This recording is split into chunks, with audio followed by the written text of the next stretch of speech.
Hey there, everyone. Welcome to another episode of the Between Podcast. This is your host, Matt Mattson, and I am just so glad you're here. Hey, we made this episode just for you. Today, we have a wildly exciting guest. For me, I'm a huge fan, and so I'm kind of nerding out right now. But Sarah Bessey, if you don't know who Sarah Bessey is, Sarah Bessey is a hopeful, loving, intensely kind voice in the wilderness for so many people.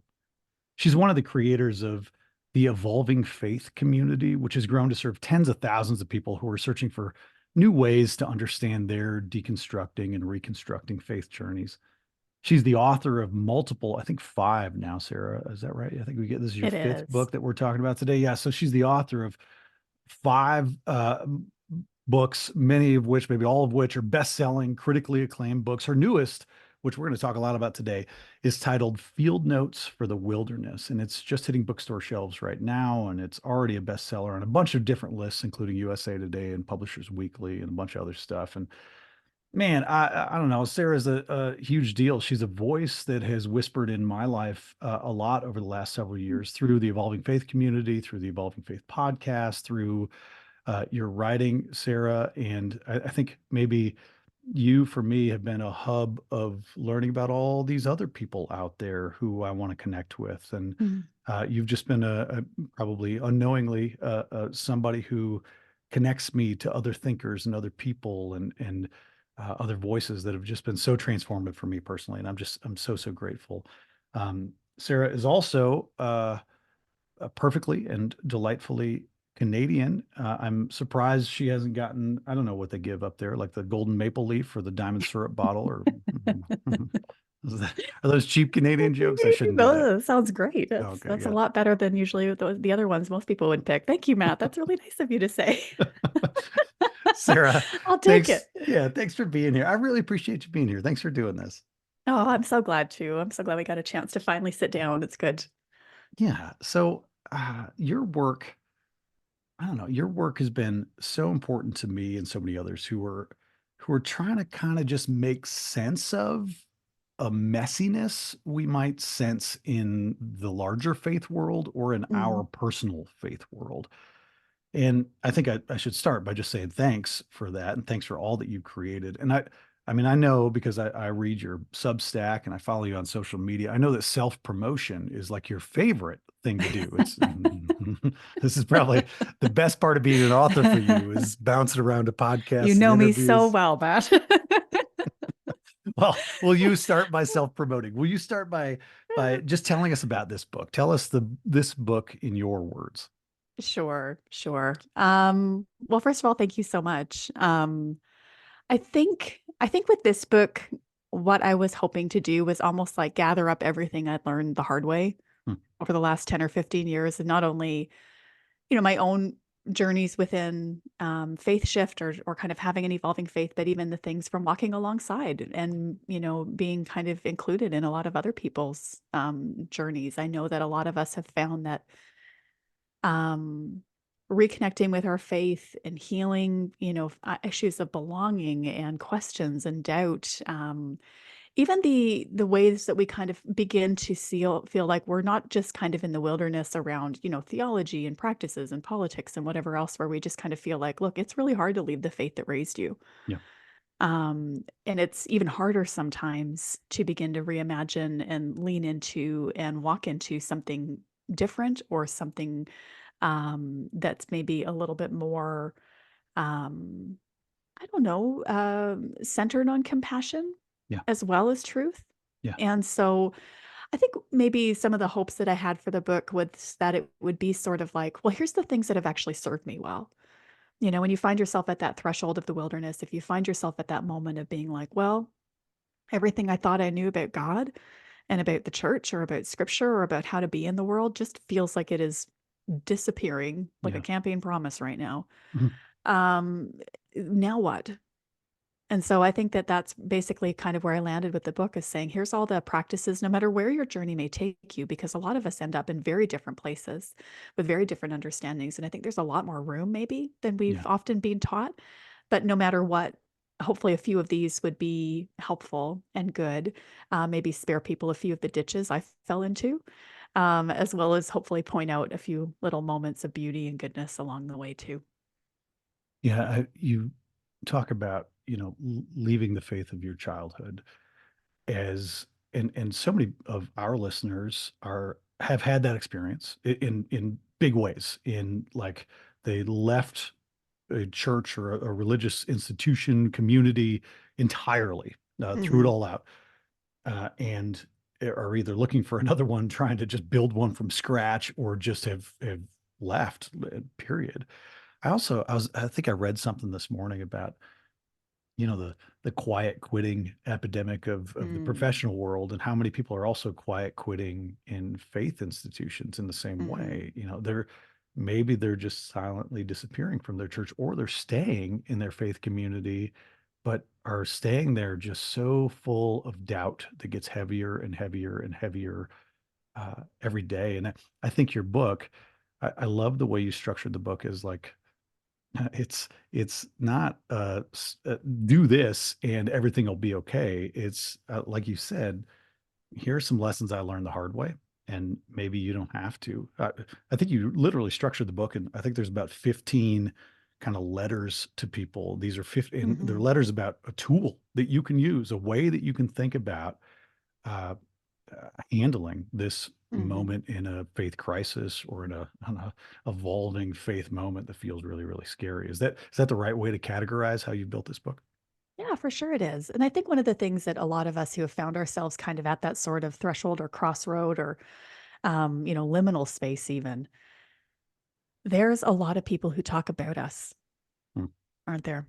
mm, Right? There's people who will, publish books and develop conferences and scream on the internet about, the crisis in faith and like yeah.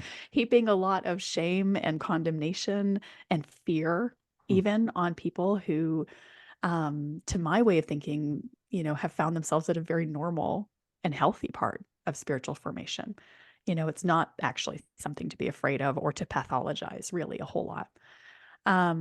And so being able to say, even the format of doing letters, that wasn't something I actually thought would end up in the final book. mm, It was just a reminder to me when I was initially writing it that I'm writing to these, like, this is for us. yeah. It's not for everybody on the outside. It's not necessarily for everyone who's never maybe experienced that or wandered through, had their own seasons of shifting. But it was almost like a discipline for me to remember I'm talking to us. I'm not Yeah. talking about us. And so then when it kind of ended up landing even in the final book, I think it does end up feeling a lot more personal or a Yeah. lot more like, okay, you just go ahead and tuck this in your back pocket and you hang on to it, Yeah. right? And when you're in a place where oftentimes the people who are around us are afraid for us, or they are angry or questioning, and I think oftentimes we find that these sorts of seasons in our life are really profoundly lonely. And so it feels like maybe having a bit of a companion was, I think, my hope. Yeah. Yeah. What a gift to give somebody. Sarah, I was bragging, maybe is the right way to describe it, to a buddy, 2 days ago. We were at a coffee shop, and I'm like, "Hey, so, I'm doing this podcast." He's, a buddy locally, and I'm like, "Hey, I'm getting people to say yes to come on the podcast, I including, know. like, I mean, some of my favorite authors, and, like, let me tell you about Sarah, who's coming on." He's like, "What's she about?" And he's a real, faith focused guy. He and I actually come from kind of slightly different experiences in the faith world, um, and I found myself describing you as somebody who has shepherded people who feel lost, but somehow Mm, you, Sarah, you've held on to pieces of faith. You've, mhm, clung tightly to Jesus. You've clung tightly to, core elements of your belief, and you've maybe shedded some baggage that, weighed you down along the way, or that was no longer useful. But I think you've been an example to me of somebody who can do that. You've given yourself permission to not just, jump to the other side of the spectrum. You've mm, said, no, I'm going to hang on to what's important to me. I get to write this story for myself. These are my beliefs, I think I wanted to say out loud that I admire that. And I love that Mm. example that you offer as somebody who just gives yourself permission to really hold true to the things that you loved about your faith and that you love about your faith. Thank you. That means a lot to me to hear, Matt. I sometimes wonder, is it faithfulness or is it stubbornness? I'm not sure which one it is. It could kind of go either way. But no, I think that that was maybe even rooted in my own very first experiences with losing oftentimes my answers, Yeah. right, for what I thought I knew about God. And I thought that when I was rejecting this small, very personal experience, within one very particular aspect of Christianity. So I come from like the neo-charismatic, reform movements of like the late 70s and early 80s. Lots of, charismatic adjacent stuff, but word of faith, prosperity gospel, like the 80s were wild. I don't know what to tell people. 90s too. And so when in a lot of ways, when I was like, well, if not this, then I think that means I don't get to be a Christian anymore Yeah. Right. because this was the extent of my understanding of what that word meant. I didn't realize how bonkers and big and inclusive and welcoming and different, and even in conversation with each other, so many different aspects of faith could be. And I Yes. think that that was where even I realized there's a lot more room to play and a lot more room to explore and a lot more room to learn, to embrace some of that curiosity and wonder, and also to hold on and to let myself love the things that I love, even if I'm leaving behind some toxic, theology or practices or beliefs or ways that we show up in the world. There were a lot of things that needed to be released in order to make room for something good to actually be there. But yeah, that means a lot to me to hear. Thank you. Yeah. And I love that you just said Christianity is bonkers big. And every conversation, this is something I love about what this whole Between project is about. I love it about these podcast interviews I get to do. Mhm. I love it about faith conversations, all sorts. I was at like a congregational committee meeting yesterday. I mean, Well, you imagine. know how to have a good time. Yes, yes. It was the highlight of my week, right? And I found myself thinking there's like 20 people on my Zoom screen in this meeting, Mhm. and we show up assuming, that we're all kind of aligned. And by the end of that meeting, I was like, no, we're not. But that's Mm. beautiful. Like, no, Mhm. we're all literally leaders in a similar congregational experience. And no, like, I think I I think I understand not just this passage of the Bible. I think I understand God differently than that guy up in the corner of my screen who just said so. Mhm. And that's wonderful. And once you give yourself permission to play with that, and we don't see that as scary, we see that as beautiful and as a reflection of this idea of God's creation. Wow. I get nerdy about that stuff. I really love that Yeah. part of No, I'm the same. I'm the same. It's one of those things that I feel like almost at the moments when I was most in my kind of like burn it down, walk away, there's nothing worth saving here kind of stage. That was one of the things that did almost open up a path for me it. to be looking at people who had totally different social locations than myself, totally different experiences, and say they they love Jesus, Hmm. or there's something good Yeah. and just and beautiful about and true about what I see in them. And so when I would listen to folks like that and hear how and why they had found their own paths, it helped me to Yeah. love God better. It helped me to love people better. It helped me understand the world better. And so, I mean, yeah, I think that there's an element um, of goodness to that. There's an element of like almost some, I don't know if you had this experience or not, Matt, but almost this sense of like feeling kind of ripped off. Hmm. Like, boy, I had a really small view of God. Yeah. Boy, I had a really small view of what I thought it meant to be faithful and to show Yeah. up in the world and to, fully embody everything that I'm hoping for and Yeah. dreaming about and what I believe is good and lovely. And this has opened that up for me Yeah. in a way that's beautiful and I'm grateful for. But I think there was this part of me that was like, oh, it turned out you can be a lot of different types of fundamentalist, Yeah. and being able to kind of separate from that to something that's more generous, period, I think has been helpful. Yeah. So something this book does really well, I think the book highlighted it for me and made me think about this idea in a fresh way. But you weaved this idea throughout the fabric of the book.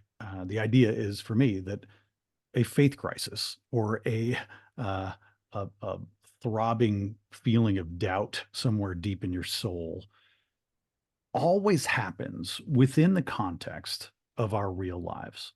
Mm, There is no just faith life that I only think about on Sunday and Wednesday nights, maybe, and then the rest of my life. There is right. when this happens for a lot of people, it is enmeshed in Mm, real life. And real life comes with real pain and real loss and real longing and real hopes and mhm, dreams. Some of those dashed, some of those realized, and real love and real relationships. And I don't know. The book, the way that you wrote the book, it's toolsy. It's a little bit like here are 15 things to think about in your faith journey. But every one of those is full of a real story from your life, mhm, and some of those stories are heavy and very, very beautifully written and beautiful because they're rich in your very real experience. And anyway, I think I was just struck by that enmeshness of faith mm, and life, and they don't happen separately. They can't. They depend on each other. And mhm. I wondered if you would talk about that a little bit. No, I think so. I remember hearing ages ago that most of our theology is actually autobiography, Hmm, hmm, right? That most of it is because of our experiences or our place, our people, our histories, even histories going far back from ourselves, yeah. the context in which we find ourselves. And I think a lot of the reason why um, that shows up a lot in my work is because I got my start in blogging. Yeah.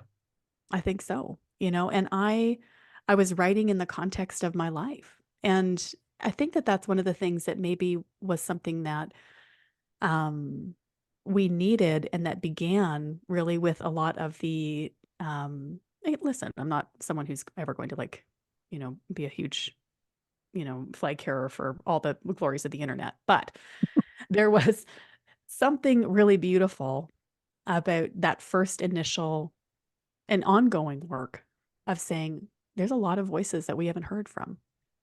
And there's a lot of stories and a lot of perspectives that either have been actively suppressed or ignored. Hmm. I think that was my first real understanding of like that old adage that there's no such thing as the voiceless, there's just the conveniently ignored. Yeah. It's just everybody actually turned out had a voice. And so for me, when I was writing initially, it was almost always in the context of my actual life. Mm, And I didn't really know that there were a lot of people that were doing that work in the middle of their lives at the time until then. yeah. Right. And then all of a sudden that opened me up to a lot of obviously, work going way back for a lot of folks who did. But I think there is something really beautiful about being honest about that Mm, and rooting a lot of your understanding or your developments within the context of our lives, of being able to kind of almost trace that line of grace and goodness and faithfulness, but even questions and doubt and conflict, and tragedy mm, through those things. I mean, oftentimes the reasons why our hearts get broken open to a lot of the things that we end up caring about is because of either our own lives or the lives of people we love. yeah. There's something about proximity and about neighborliness and community and development. I think there's something really lovely about the way that we are learning to reject the almost like this false conflict that was set up between what's sacred and what's secular in our lives. Mm. Like it feels to me like a lot of the work that we've learned how to do is actually integration work Yeah. of saying, yeah, you know what? It turns out all of these things, all these aspects of my life, whether it's the questions and the glory or the pain or the experiences I've had, that whatever else, and yours as well as someone who's outside and different or whatever else, these are things that enrich and bring goodness and show different aspects of God and of love and of hope and goodness in the world. And so, yeah, I think that those stories really, really matter. My friend Nish Wyseth used to always say, it's really easy to tell people your opinion. It's hard work to tell them your story. Mm, And I yeah. think that that's often sometimes what the work that you all are doing with the podcast and with the Mhm, project is this space between opinion and story, mhm. and saying where are we finding these connection points to actually humanize this and remember Yeah. that, hey, listen, there's not an argument between what's sacred and secular. It turns out everything is infused with the spirit. Yes. Yes. Yeah. I'm clearly aligned there in that is what Between is all about. I find myself sometimes worried that people see our work at Between, where I'm focused entirely on moments of sacred human connection. Hmm. And I worry that sometimes people think, well, oh, well, he doesn't respect, scripture. He doesn't respect ritual. He doesn't respect liturgy. He doesn't respect, you know, oh, Tradition. no. Yeah, tradition. Yeah. No, no, actually, I love those things. Those things are wonderful. I just think, I just think that the easiest, quickest, most efficient way to access a feeling of deep holiness and sacredness, and in my opinion, the quickest way to stand as close as possible to God, is to recognize that in every one of these conversations and every one of these interactions, that's that's it, man. The energy in Hmm. between that's Hmm. probably feels something close to what God feels like. And Hmm. it is it has to be sacred. It is, I'm certain of it. I'm certain. I'm not certain of many things, but I'm certain of that feeling right there. Hmm. And the truth that's whispered to me. And yeah, I love that, calling out the false setup of, this is your secular life and this is your faith life. And I don't buy that. That it can't be No, true. no, And it's it's, very disembodied, right? yeah, yeah, yeah. So one of the tools in the book that you provide to readers who might be in the faith wilderness themselves is this simple advice to figure out what you're for and not just name what you're against. I'm going to read Mm-hmm. there's a real short little snippet that I want to read. You wrote this: we can't save the whole world. We can't fix everything that is broken. There will always be something to be against here. But the cure for my despair and inaction has been the hope of being for the repair of the world. Sarah, how do you balance the weight of all the things there are to be against out there with, Mm. I suppose, your better angels whispering in your ear and reminding you to be for the Mhm. repair of the world? This is probably one of the most, I don't know if I don't think I'm someone who usually tends to like competitively rank things, but this is one of those practices in the book that I'm just like, this is actually has changed my life and Yeah. continues to. This idea of not just settling for what we're against, but leaning into and co-creating even what we're for. Yeah. Um, and I think the reason why is because it is incredibly overwhelming. I think especially right now. Um, so as I mentioned earlier, I come from like a charismatic, very, demonstrative kind of background, which I still am, let's be honest. And one of the things that has always struck me, I think, especially in the last number of years, and I know, well, there's a million different directions we can kind of go with Mhm. that about kind of the moment in time that we're in as the church, but it has felt apocalyptic to me, Mhm. and not in like a sweaty tent revival preacher sort of way, although I'm always here for sweaty tent revival preaching. Um, and so there is something though about this notion of like that truest definition of the word of like a revelation Mhm. or an unveiling, Mhm. right? Is what that means. And so it has felt like all the things that we kind of tacitly agreed upon to pretend we're fine have been dragged kicking and screaming into the light. Yeah. Almost every institution in our lifetime is being turned over. Everything that we, kind of thought, well, if people would just be nicer and more polite, it would be, no, it's not. That's Hmm. not it Hmm. anymore. You Hmm. know, whether it's politically, religiously, I think globally within the world, it feels apocalyptic because it is. And so in the face of something that feels so incredibly overwhelming and destabilizing, oftentimes the invitation that we find to the wilderness is rooted in what we're against, right? Where we can kind of look at something and say, not that. This is the thing I'm not going to do anymore. Yeah. And sometimes that happens within our, very personal faith communities, right? As these issues that are existing out in the world actually do have roots and places within our own communities or our own neighborhoods, our own lives. And so I think that that invitation of not just settling for what I'm against. And I'll preface this by saying too, like, I think that's good work. Mm. And I think especially for all of us, maybe who are raised in certain or discipled in certain aspects of religious faith or practice that really highly emphasize like performance Mhm. and pretending that everything is fine and a shiny, happy, victorious image of, everybody getting along and, whatever else. Naming what you're against and saying that out loud is actually really good, Yeah. important, healthy work. Like that's not something to ever, you know, pathologize or act like that's, a lesser spiritual response. No, absolutely.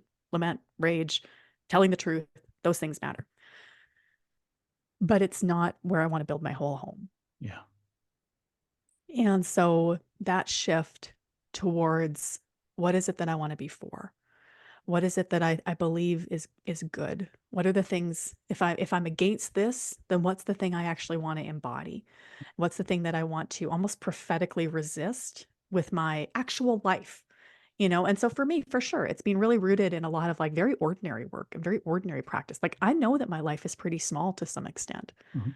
right? A lot of us are just very regular people, Yeah. right? Yeah. And and yet we know that that's not the way the world could be, Yeah. that the things that we are seeing unfold around us, that it's not God's dream for humanity. And so I think that that invitation to help us close that gap between what our ideals are and what our realities are is really an invitation to hope. It's an invitation to kind of come alongside one another. I think that's maybe one of the reasons why I tend to like go on about that idea of like co-creation, about Mm. the ways that God has invited us to participate in that work Yeah.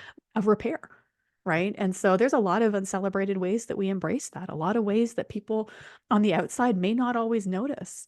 Right. And yet, and it's not always really sexy and life changing and newspapers and, whatever else. If it is, that's great. Right. And we want to embrace that. And don't want to, not lean into that. But I think that that invitation to repair the world is an invitation that's always before us in both the big moments of our lives and the small moments of our Yeah. lives. And that's I think part of it. I'm curious. I want to ask you, like, specifically, right now, what do you find your soul, sort of for? What are you for right now? What are the things in front of you in your real life? Maybe it's even just in your personal life with your kids and your school district, and you know what I mean? Like, Mm. or it's the big stuff out there, or it's the stuff within the evolving faith community. What are you for right now? What do you find yourself championing? But I know I've written about this in the past, this idea that, you know, shaking our fists in rage is a completely valid and normal response and an important response. We have to start there. We have to start by pointing at and naming and Mm. tearing down and being angry about the things that are wrong, the things that we are against.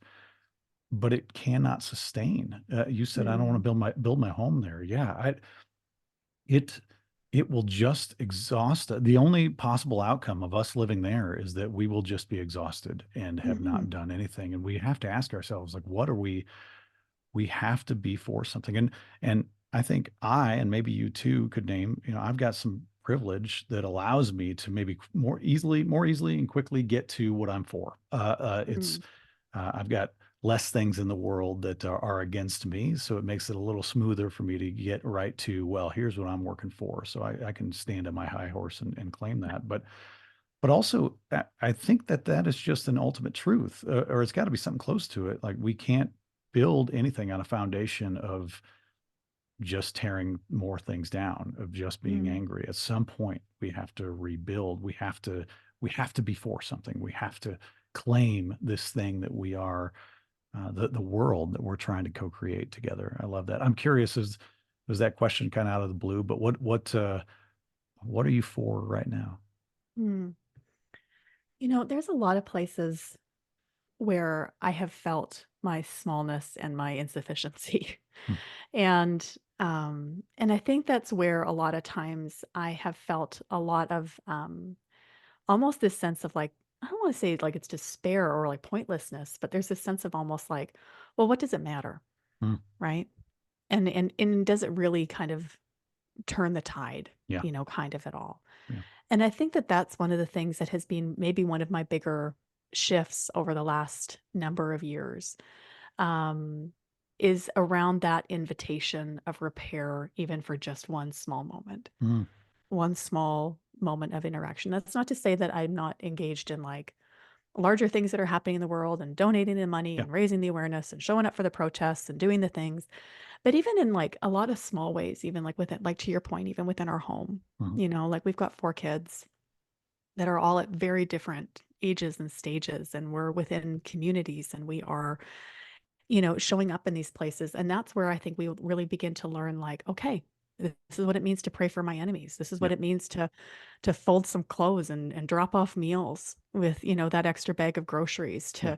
to not just antagonize the empire with a grin on your face, which is Yeah. definitely a lot of fun, Yeah. Yeah. but you're grabbing hold of that like little scrap of life that you have Yeah. within reach, and choosing hope there. Right. Yeah. To your point about even the congregational meeting, right? Learning to listen to people with whom we disagree well, Yeah. learning how to refuse to dehumanize Yeah. in others, and I don't know, just even remembering how to love what our kids love and read good books and have good conversations and Yeah. do the things that really help us remember what's worth loving in the world in particular Yeah. and in one another. I think that oftentimes that's maybe what we're called to do when we're most overwhelmed, is to get very um, very focused on what's at our hand to do, That's right. Yeah. right? Yeah. Yeah. And so I think that then once you've discerned that work, or once you've discerned your place Hmm. in your people, well, then yeah, you've got something to get after. Yeah. I think especially in the last, maybe 5, 7 years, thousands of things out there in the news to shake my fist at and rage at. Hmm. And all of those should all of those should absolutely be a reminder to, strike back at empire and to show up at the protests and to do it. And also to walk across the street and to meet my new neighbor who just moved in. Exactly. And right, like that has to be what the reminder is. That's the action that I think that's the glue that resticks our society back together if we feel like it's falling apart at any time. The Hmm. glue is just us walking across the street and saying hi to the person who's got a political flag flying outside of their house that is a little bit different than maybe my politics would appreciate. Hey, I want to Hmm. I want to shift to a different topic, and I'm excited to ask this question, but it's, I don't know, maybe a sensitive question. And so I hope I can do it justice and be appropriate in the way that I pose this. But everything in between is about sacred human connection, the holiness of relationships. And I know for you, Rachel Held Evans was a really close friend and such an important voice in the faith world for so many people. We're coming up on 5 years since her Hmm. passing, I think. And I wanted to just give you some space to share a story or two about your friend, who maybe not everybody on this on listening knows who Rachel is. So maybe you can Hmm. share her story a little bit. But would it be okay if I asked you to share a little bit about Rachel and share a little bit about your relationship? Yeah, sure. Sure, absolutely. I I was reminded just even this last weekend that we're coming up on that 5-year anniversary, which just feels, I can't even get my head around that Yeah. at this point. So Rachel was a writer. She wrote a number of books a lot of us loved. And she was also a really powerful online presence. And I think looking back now, I think hers will be a counter voice of our generation of faith in a lot of ways. Yeah. She punched above her weight big time. And Yeah. oftentimes people who felt very marginalized or ignored or hurt or even abused within the church found a real ally and advocate and companion in her. She was a wife and a mom of 2. She passed away at just 37. Very sudden illness, just about 5 years ago now. Rachel was also the person who co-founded Evolving Faith with me, the whole community. And all of her books are incredible. All of her work is incredible. I think there's not too many people I talk to who were not deeply influenced by her voice and by her work and by her presence, online and offline. There's a million things about Rachel that I love, and a million stories. Not all of them are fit for consumption. That's the But that's what makes a good friend, I think. That's right. exactly. Yeah. Some of them do stay in the vault. But there was one story I remember really clearly. So Rachel was a very almost surprisingly polarizing Mhm. figure for a lot of folks, and became almost like this, I don't know, like icon that people could throw whatever they wanted. And so there were a lot of folks who sent her hate mail. Mhm. And that comes in the line of work that we're in. I think especially when you're a woman on the internet who dares to have an opinion, that is Yeah. something that happens. But the level of abuse and cruelty that Rachel often absorbed on the behalf of a lot of folks was really outsized. And I remember her developing this spiritual practice that most of us, I think, if you've ever been on the receiving end of a lot of hate or misrepresentation or deliberate misunderstanding, or cruelty or even abuse, I think most of us, it makes us small and it makes us hurt, right? Mhm. And we often will withdraw, or we'll hit back, Mhm. right? We will, then just kind of rally the troops and away we go, right? And um, that's not to say Rachel and I didn't have some moments of we ride at dawn, for for things when we needed to along the way. Uh-huh. But one of the things I remember her doing is printing out all those emails, and as a spiritual practice one year, turning every single piece of hate mail she received into these beautiful origami swans. Mm. And the whole time that she would fold that those letters of hatred and accusation, she would pray and pray for those people. And by the time it was done, she just had this beautiful flock of like prayer and beauty that she had just almost transformed. And it not only transformed, I think, her own, spirit and heart and gut and how she showed up in these spaces of wanting to remember, like, listen, we are all made in the image of God. Um, but it was really transformative, I think, for a lot of us to say, okay, you know what? We're not going to trade one kind of way of being and somehow think that. I think one of the temptations that we often have is to think that because we're right, we somehow get a pass on the fruit of the spirit, Mm. right? That because my opinions are so correct, and because I'm so much more enlightened, or because I don't believe the same thing as this joker over here, Yeah. that somehow I get to deploy every piece of weaponry and arsenal, whether it's shame and belittling and bullying and name calling and othering or whatever else, because I'm so right. And Rachel just really prophetically leaned into this thing of saying, no, you know what? It doesn't matter. Yes, we profoundly disagree. Yes, I think this is harmful. Yes, I think this is, whatever. And also, I am called to love and joy and peace and patience and kindness and goodness and faithfulness and gentleness and even remarkably self-control. Yeah. And the ways that she embodied that and challenged so many of us, I think it profoundly changed a lot of us in how we even want to show up to a lot of these conversations. showing up from that position of humility and curiosity and wonder and love and openness. Um, there were a million examples like that in Rachel's life. Yeah. Rachel, I wasn't that familiar with her work. I read Evolving in Monkeytown at a Mm. really, this is one of her books for the listeners out there, at a really kind of key moment for me. It just kind of like it had a cool cover, and I pulled it off of the Yeah. Noble bookshelf. They renamed it, eh? They renamed it to Faith Unraveled, I think. And I Oh, was really? always sad we lost the quirky, weird Yeah, title. yeah. I like it was quirky enough that it caught my attention, Right? Me too. and it struck me perfectly at that time. And I had read Inspired, or I had that book, Hmm. um and I knew of Rachel, one of the Hmm. authors out there in the atmosphere that I was curious about and interested in, but didn't really like follow her closely or know her story, and did not know that she passed away. And then I picked up Wholehearted Faith, and I was like, Mm. oh, Rachel Held Evans. I love her work. And I get through the prologue, or the opening Hmm. chapter that describes, for those listening, I want to say that this book, Wholehearted Faith, is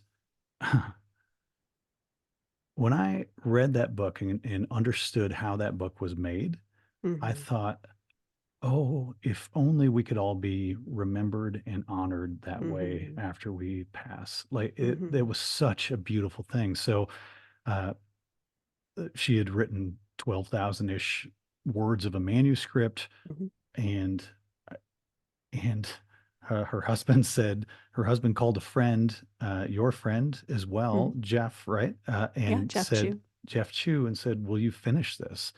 And Hmm. this book is this beautiful finished product that has Rachel at the heart of it, and was finished by Jeff, and by him understanding her, and Hmm. taking, I just, it is such a beautiful, what a memorial to Hmm. someone. And the book by itself is a fantastic book, a Yeah. really You'd powerful never book. guess there was a co-writer. And That's that's one right. of the funny things that people often ask Jeff is they'll say, well, which parts are Rachel and which parts are you? Yeah. And it's like the fact that you can't tell is the reason I'm Yeah. not going to answer that, That's right. Yeah.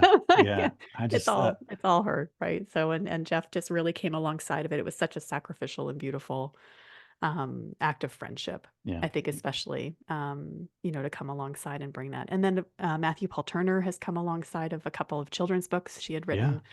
written that had never been published. And so even bringing those, like What Is God Like, Mhm. out to people. And so, yeah, it's my hope that, her way of seeing, her generous and really beautiful way of seeing God and seeing scripture and seeing the world will continue on. Yeah. Uh, I think any listener has a friend, a person in their life that either they've lost, or that they can imagine the kind of friendship that would last eternally, Mm. like yours with Rachel. And what's wild to me is that this thing that you started together, the Evolving Faith community, right? I mean, it was you guys started Mhm. this together, and that has grown into such a powerful, beautiful gift in thousands and thousands of people's lives.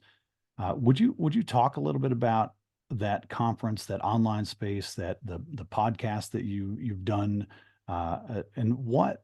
Maybe let me ask this: instead of just describing the Evolving Faith community, you've gotten to listen to, I mean, thousands of people who've been in that community, have shown up to those conferences. I'm curious what you've learned from them, what you've Mm. heard from those folks who have found a home in the wilderness in this Evolving Faith community. Mm. That's a really good way to ask that. Yeah, so Rich and I, started dreaming about the evolving faith, kind of thing back in 2017. Initially, we kind of just conceived it as like, well, let's have a retreat weekend. We'll just, Mhm. see if there's any interest here. And I think we spent that first weekend just looking at each other like, what have we done? Because we were a little overwhelmed, Yeah. by the response, like I think, especially at that moment in time, all of us who felt very lonely and disenfranchised and had even lost our places of belonging, all of a sudden found each other. Yeah. And we came home from that first weekend, which was both beautiful and, a huge learning opportunity, as I would say to my children. Opportunities abounded. We came back from that and we built out kind of like a 3 to 5 year plan for Mhm. what we wanted for Evolving Faith based on that weekend, because it Mhm. came out of community. And it came out of this sense of like people just kind of looking at us and being like, we're not really ready to be done. We really do feel like we want more. So that's where we kind of conceived the podcast, and Yeah. even the online community that's free and open to anyone, and they can all join and, have, not just, main conversations, but even all these breakout groups Yeah.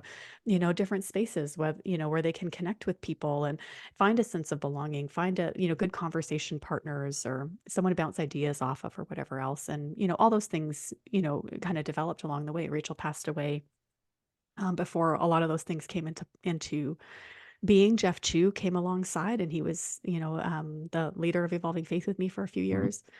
And so one of the things that, I mean, I think that's maybe even one of the origin points for the book, to be honest with you, Matt, Mhm. because I think that it did come from 10, a lot of years of being alongside of folks like us Yeah. and saying, these are the things that we've learned together.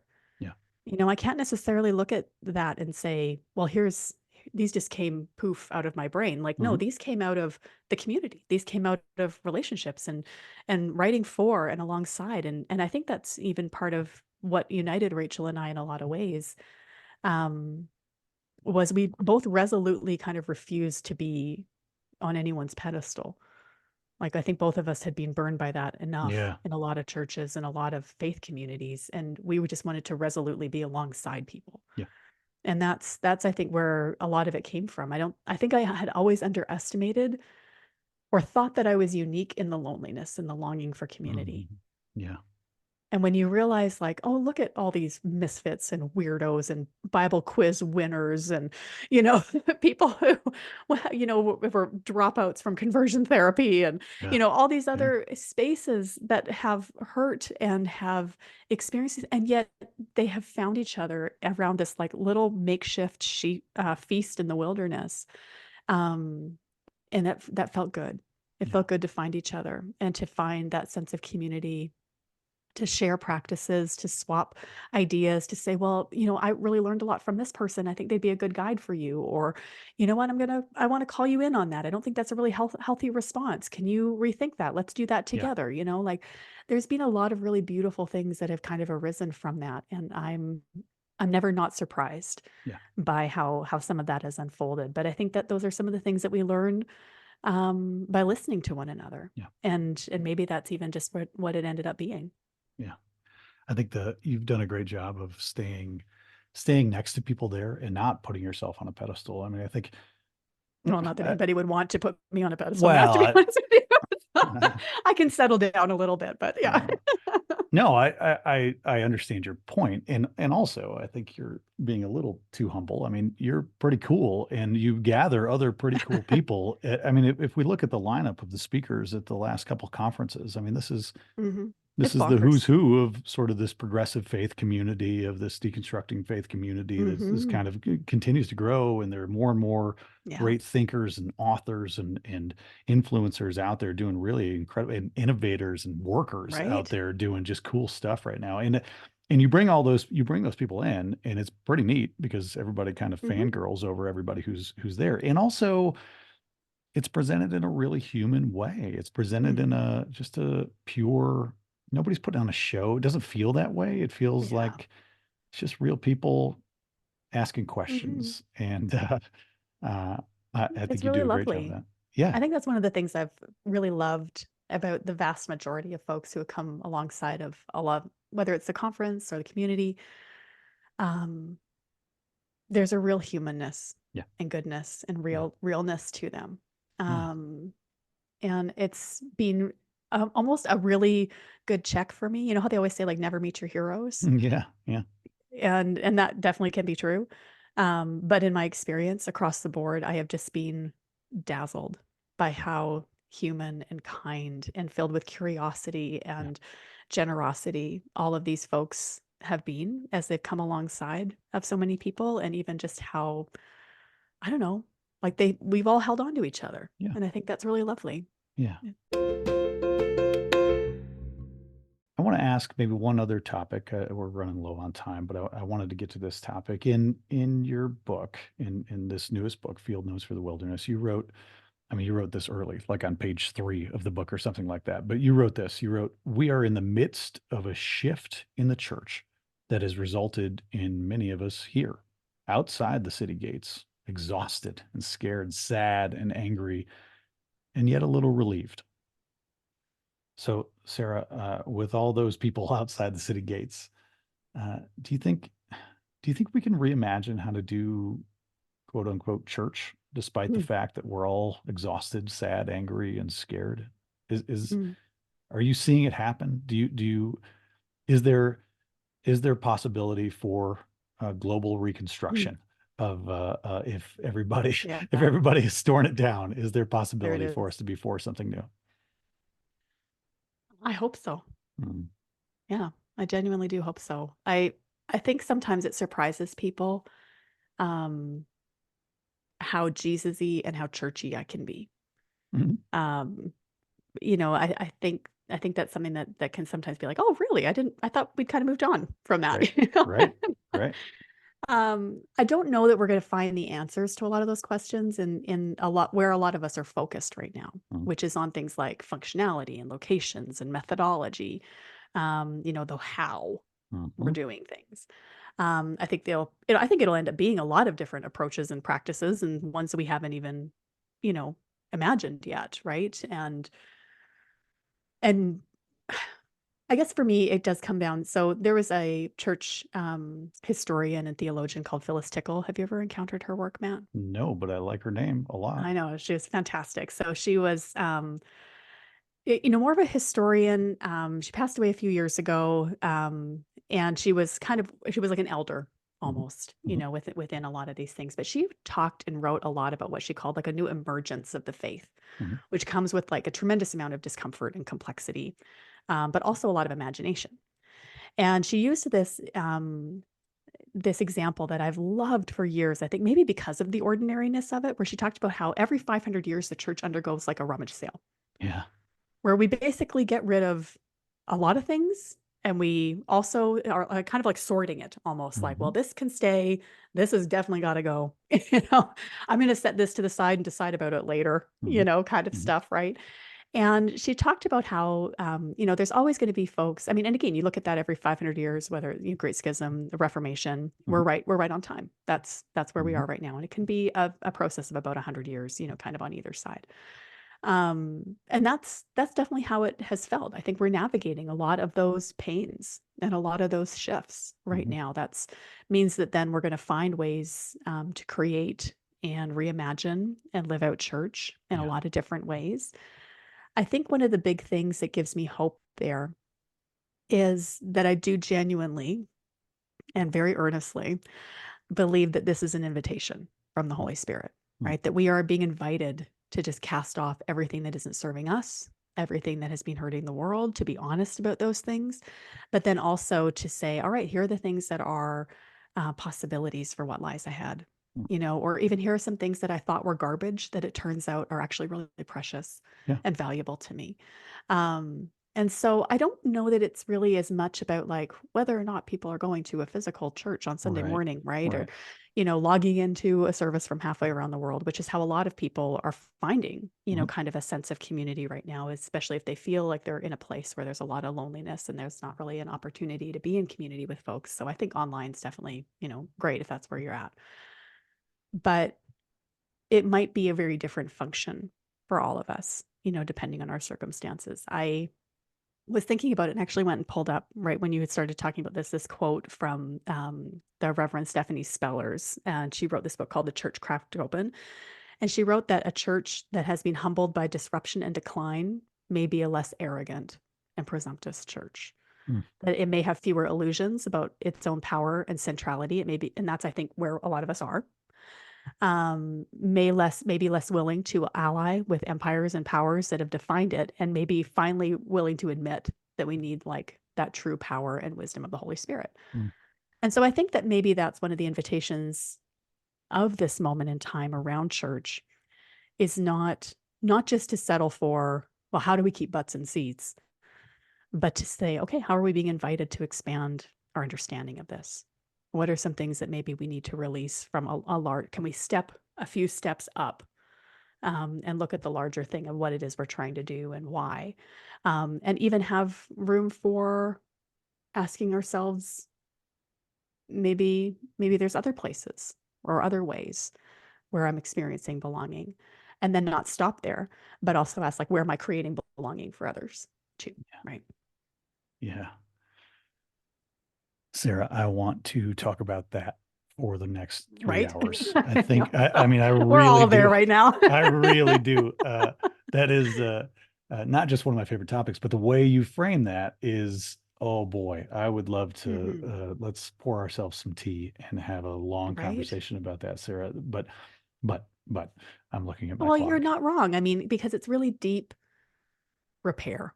Yeah. It's Yeah. really deep restoration work. Yeah. It's going to have to be very generative, which means it's going to be bringing forth new life. It's going to have to replace some of the despair and the cynicism, even the resignation and the boredom, Yeah. right? Even let alone our draws toward like revenge and exclusion, right? And well, we're in and everybody else is out. Like it just, there's elements of like hope and belonging and joy and healing.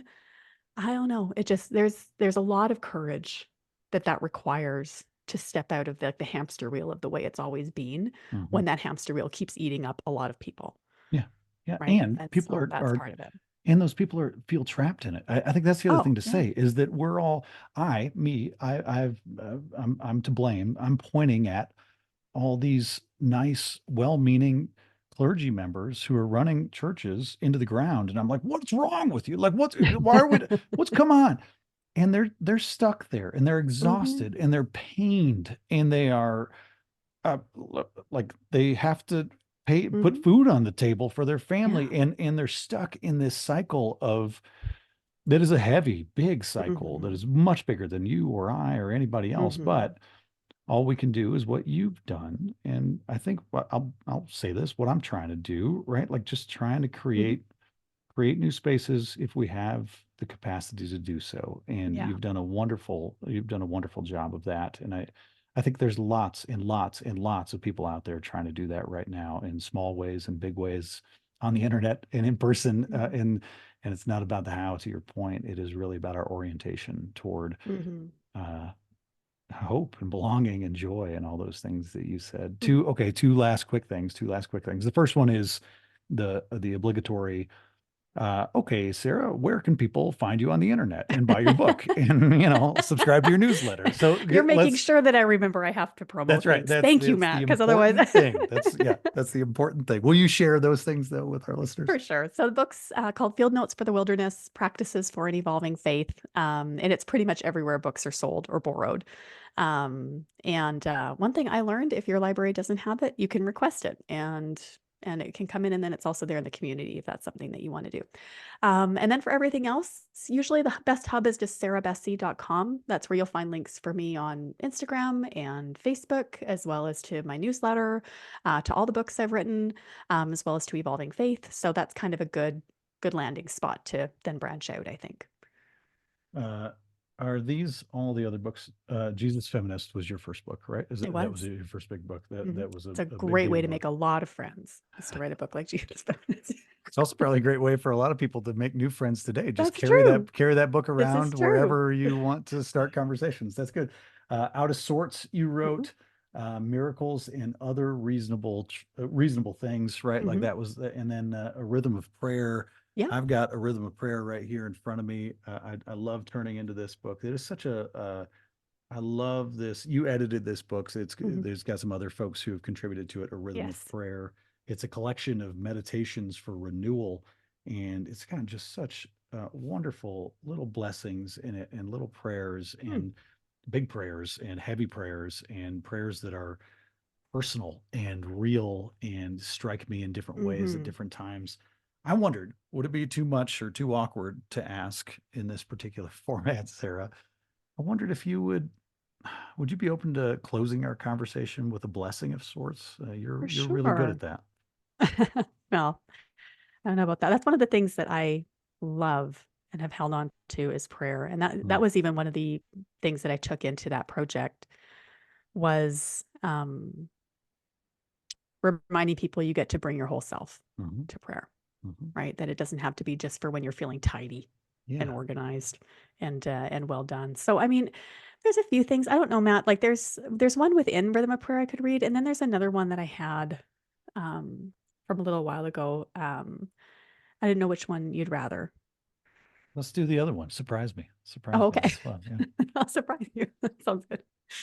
All right, let's pray. May we receive your invitation to abide in your steadfast love, God, even if it's just for a minute. May it be possible to us. Let it be true, not just in the great cosmic underlying truth of the universe, but in the particularities of us, in our lives, in our yearnings. May we stretch out into the space of it and ground our feet in this dirt, stretch our arms out to the sky and lift up our head. We are not disgraced. May we give ourselves permission to be loved. Let this place be the birthplace of who we will become. Someone who is loved, someone who is loving, someone who abides in love. Whatever has been disgraced and discarded and disinvited, weave that into the shelter of our home and your love. And may we be courageous enough to receive love wherever we find it. May we love our ordinary things, the odd things, and the beautiful things. May we be loved by imperfect people in unexpected ways. Teach us in our ordinary days how to love our own story, our own selves, our complexities and failures, our transformations and grief, and even our scrappy, impossible hopes. May we love who we are becoming and reunite us with your love. Welcome us home as a long-lost, beloved child. This is our truest homecoming at last, the one that keeps going and going and including and including. May we be gathered up and grounded in your love and stay in the place where we already are, the place where we belong, the place where you are, which is love. And after everything, this is what remains. Amen. Amen. Sarah, thank you so much. Thank you. Hey, thanks to all you betweeners out there for listening to this episode of the Between Podcast. Make sure you visit between.church on the internet to sign up for our mailing list. That's probably the most important thing, our email list. Make sure you subscribe to us on YouTube. You can check out our 5-minute sermons, 5-ish minute sermons that we post every week. Follow us on social media. We got daily prayers. We got all sorts of other content. And join our community fully.